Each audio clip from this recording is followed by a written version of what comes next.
ఇంకోటి వర్షం అనగానే సార్ అంటే రైతులు చాలా ఆనందం పడతారు. కానీ పట్టణ ప్రజలు మాత్రం కొంత ఇబ్బంది పడతా ఉంటారు. ముఖ్యంగా హైదరాబాద్ వాతావరణం ఎలా ఉండబోతా ఉంది?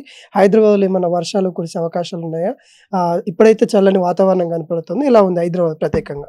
హైదరాబాద్‌లో కూడా రాగల 4, 5 రోజుల వరకు పెద్దగా వర్షాలు లేవండి. ఓన్లీ ఈ క్లౌడీనెస్ ఇవాళ ఒకరోజు ఉంటుంది. రేపటి నుంచి క్లౌడీనెస్ కూడా తగ్గిపోతుంది. సో, అడపాదడపా మనకి ఏమిటంటే లోకల్ సిటీలో ఏంటంటే కొంచెం సరౌండింగ్ రూరల్ ఏరియాస్ కంట ఇక్కడ అర్బన్ హీట్ ఐలాండ్ అనే ఎఫెక్ట్ వల్ల కొంత టెంపరేచర్స్ అనేవి ఎక్కువుంటాయి. దీంతోటి తేమ శాతం కూడా ఇక్కడ ఎక్కువుంటుంది. సో, దానివల్ల కొంచెం టెంపరేచర్‌లు పెరిగినప్పుడు లోకల్‌గా అక్కడక్కడ సాయంత్రం సమయంలో క్యుములోనింబస్ మేఘాలన్నవి లోకల్‌గా అక్కడికక్కడ ఏర్పడుతుంటాయి. ఇవి ఒక 4, 5 కిలోమీటర్ల విస్తీర్ణంలో ఒక జల్లు పట్టము. అందుకనే సిటీలో ఒక పక్క వర్షం పడితే మరొక పక్కన ఏమీ ఉండదు.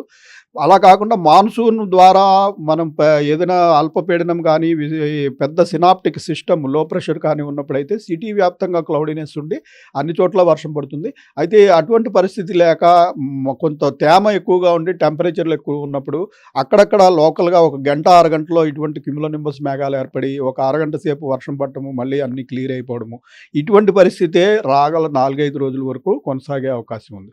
అయితే సిటీలో ఈ వర్షం పడితే ఇబ్బంది పడే పరిస్థితి ఎందుకు వస్తుందంటే ఎవరు కూడా వారి ఆవరణలో పడిన నీటిలో అట్‌లీస్ట్ 50% అయినా వాళ్ళు రిటైన్ చేయకుండా మొత్తం అంతా రోడ్ల మీదకి వదులుతున్నందువల్ల అది కూడా మనకే రేపు మళ్ళీ ఇబ్బందికరమైన పరిస్థితి.